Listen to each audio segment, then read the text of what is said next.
Okay, now we are on the road probably when you watch this.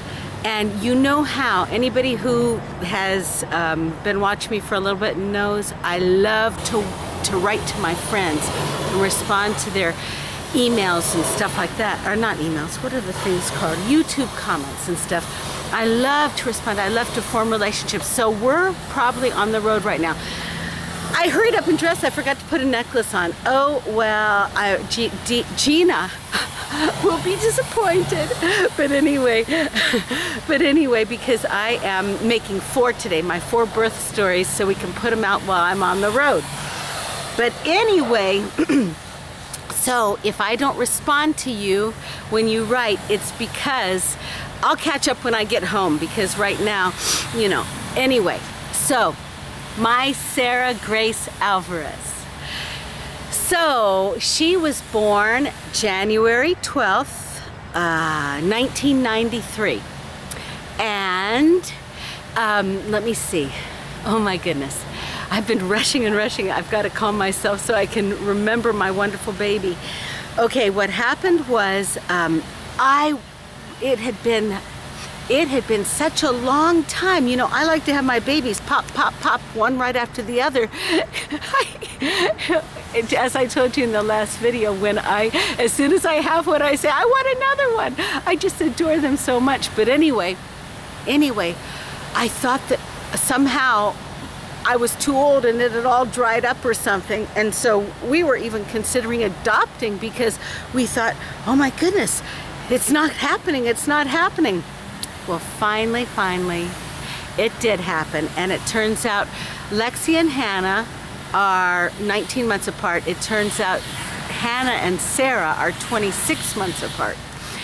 And what happened with Sarah was, it had been the perfect pregnancy. I had had 0 problems at all. And, but I had always had in my heart, you know me, I'm a movie person. I love to experience anything I see in the movies. And all the movies, when they're showing somebody have a baby, they show the water breaking and the big to-do when the water breaks, right? And my water had been slow in breaking for Lexi and Hannah. And so they had to, whatever it is, break it. The doctor had to break it, or the nurse, or whoever. And so one day, okay, she was due on Jose's birthday. She was due on February 21st. And so, but it was, it happened to be the night of February 11th. And when I stood by my bed, I can remember it so clearly. Jose was in the bathroom, and I stood by my bed, and I didn't say a prayer. I just said, I wish that my water would break. And but I said, but I don't want it to break when I'm standing up, because then it will make the carpet all icky. I'd love for it to break in my bed. Well, God hears even our wishes. And so in the middle of that very night, man, he's quick. That middle of that very night, I was about 1 in the morning, all of a sudden it felt like I had wet my bed.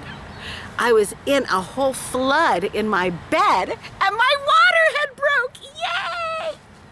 And there was no pain, right? So she was born on February 12th. That was the middle of the night of February 12th. So anyway, there was 0 pain, because sometimes it happens that way. Well, anyway, so the doctor, when you call the doctor, if the water breaks, they have to admit you. It's not like waiting for the labor pains. They have to admit you, because infection can come in. So I knew I was gonna have my baby. And so we went to the hospital. Oh, first we had to, was it with them? Oh yeah, my father-in-law. Okay, by this time, I have to tell you, Jose and I, one of our big fights, our fights used to happen when I would be driving. We had 2 reasons for fighting. One of them was when I was driving, when he was driving, because he was a Cuban driver.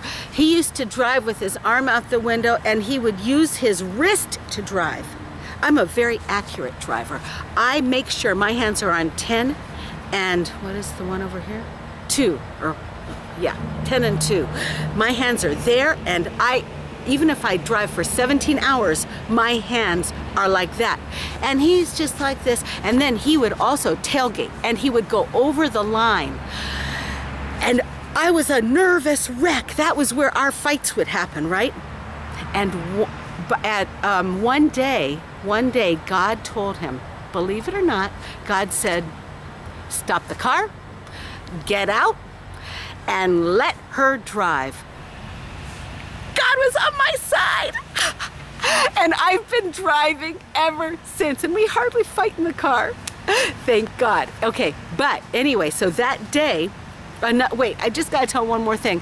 No, I'll tell that in the next one. But anyway, so I was so pregnant, but I had no labor pains, but I put a bunch of towels in my underwear because it still drips out, right? It's still, when the water breaks, it's like a flood, and you can't get it to stop. So I put a bunch of towels in my underwear, and then I got behind the wheel because I'm the one that drives, because I had no pain. And we had to take Lexi and Hannah over to my father-in-law's house, and he was like this seeing me drive. Oh, well, he's used to me now. But anyway, and he took care of my babies, my older babies. And we went to the hospital, and you know what happened?